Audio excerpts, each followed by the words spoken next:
Did you? It was just one game, but how good when you guys trailing and they played down the stretch? How good just on the regional just one? Well, it's always better to win, but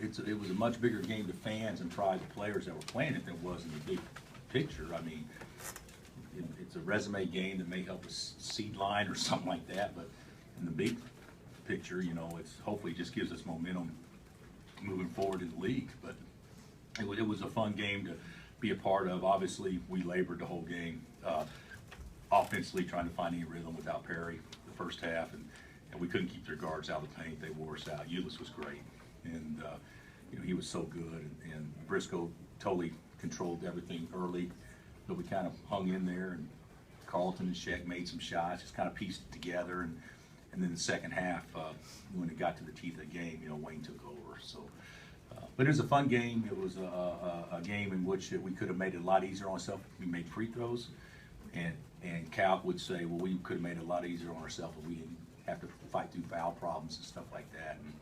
And certainly Willis getting in foul trouble helped us a lot because that allowed us to kind of switch up what we were doing defensively.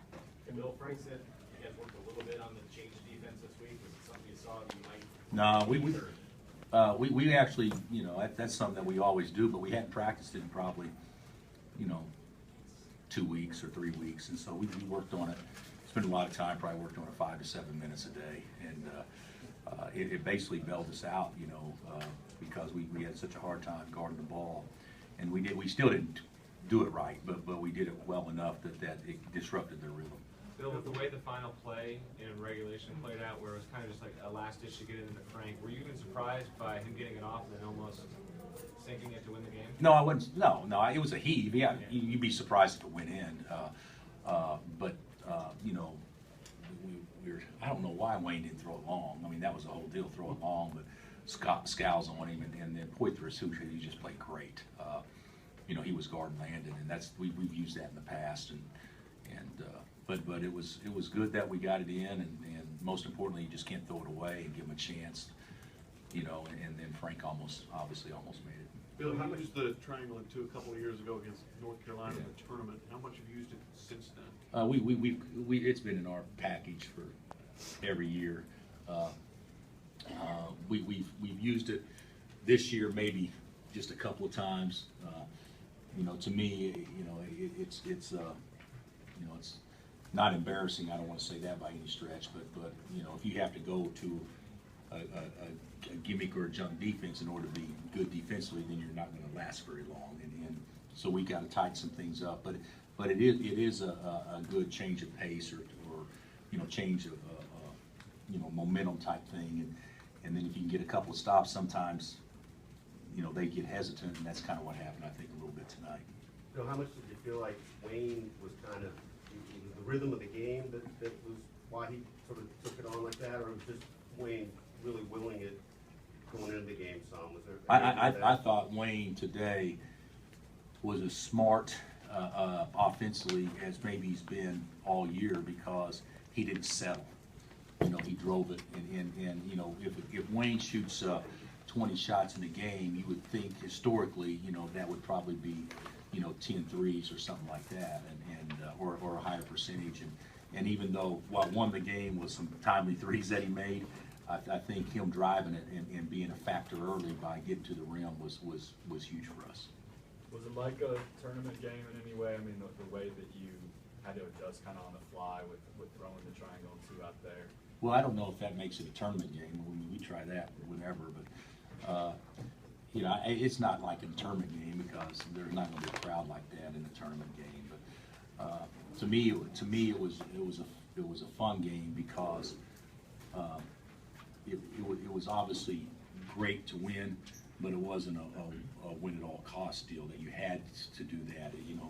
Of course, people don't want to hear that, and you never ever want to lose. But I think Cal would probably feel the same way, and I would think the majority of the teams that stepped out of league play today probably feels the same. Bill, do you like this setup? I mean, obviously done for TV, Big 12 SEC Challenge, but that you break up the league schedule and you get an opponent like this No. close to February, March. Do you like this? No. Can you expand on those thoughts? Well, it's you know, our league is a grind. Our league became an 19 game schedule instead of an 18 game schedule because of this. I mean, it's too much of a grind anyway. You know, back in the Big 8, it was a round robin. You play 14 league games, so you can sprinkle in 5 games or whatnot. And you know, teams get tired, and it'd be nice to have a bye week. You know, which we can't have by doing this. But it's better for our league, and it's probably better for the SEC than what the negative is. You know, like to me, if we'd have played this game and then had Big Monday, you know, the energy the kids would use, and then turn around and do that, you put yourself at a disadvantage playing in your league. So, it doesn't guarantee you're going to have success. But fortunately, we don't play till Wednesday. But I mean, it's a good game. It's a good game. But to me, it doesn't have the timing of it doesn't give it the same juice as what it would be if it was just, you know, all out. Because in the back of everybody's mind, they're thinking about this game, but they're also thinking about, okay, we play Monday, so are we going to try to, how much energy are we going to extend now to do this or that? And so I think that kind of lessens it a little bit, even though from an exposure standpoint, it's heightened. Bill, in what ways do you feel like you guys have gotten better in late game situations, kind of based on some of the other ones you've played? Well, you know, the thing about it is, if we can get to the late game, we've actually been pretty good. The problem is in our losses, we haven't gotten to the late game. And that, you know, there's no guarantee. If you play 10 late games, then you're not going to win. You're not going to go 10-0.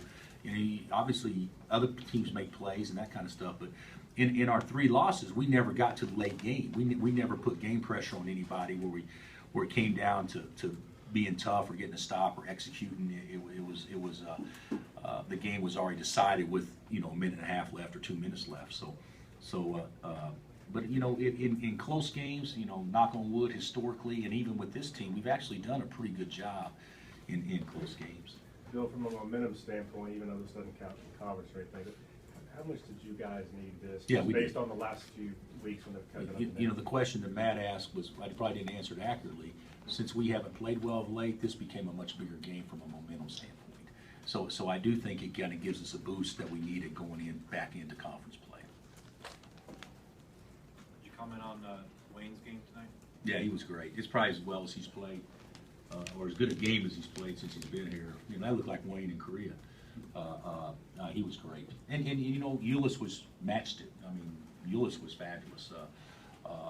You know, and I thought, you know, obviously we had no answer for Briscoe early, and Murray had a nice game, and I thought Poitras was fabulous.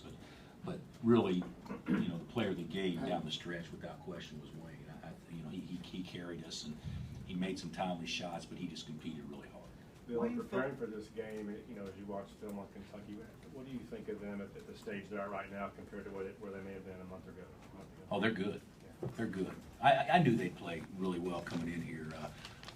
You know, one thing about this place, you know, certainly it's a huge advantage playing at home. There's no question about that. But it's also, you know, Kentucky guys, hey, we're going to go in there, we're going to break their streak, we're going to be ultra focused, and I thought they were.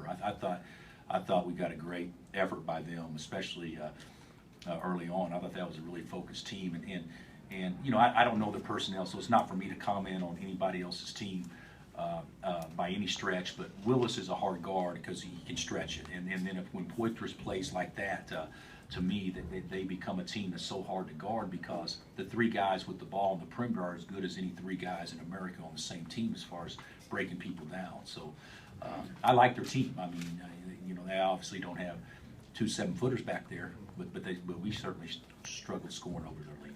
Wayne credited his success tonight to Devontae and Frank. What do you feel like that they did to open up things for him? I don't know. I think that's just Wayne being a good teammate. But I thought that they competed hard. You know, I could be wrong, but first half I could be off. I think Frank and Devontae both may have had 4 assists the first half, and so the second half they combined for 1. So it's not like they were feeding Wayne. I mean, Wayne gives them credit, but it wasn't like he's coming off their passes. But I do think that I think that, you know, collectively it's obviously, you know, Kentucky has their 3 on the perimeter that need to play well for them to be good, and we you know, also have our three that need to play well to be good, and we weren't great, but certainly, I thought Wayne, you know, Wayne gives us a physical presence and a leader, and I just thought he did what great players do and gain points today. Anything else? Did you think Frank's shot was going in? You know what, no, I didn't think it was going in, but I thought that, you know, I'm decent at following the ball, and you know, I thought that, you know, it had a chance. It had a chance, and that's not how, you know, although we would have taken it, but that's not how the game should have ended. You know, the game should have been played on, but isn't it amazing, basketball? Just the weird thing is, you know, we're playing for the last shot at the end of the half, and they outscore us 2-0. And then Kentucky, you know, comes down and they're playing for the last shot, and then we have a chance to win. I mean, those are things that I think both teams can learn from, to say, hey, worst case scenario, it's going to go overtime and the score is going to be the same. And you know, we screwed that up in the first half. What about Wayne's drive and dunk? Did you think he'd try that? Gary, those things really don't go through my mind. Yeah, at 40 feet, I thought, you know, he's got a chance to do that. But I thought it was a really aggressive play. And he had to go strong because Skal, I think it was Skal would have blocked his shot if he didn't go strong. So it was an aggressive play. All right, thanks, Coach. All right, guys, thanks. Coach.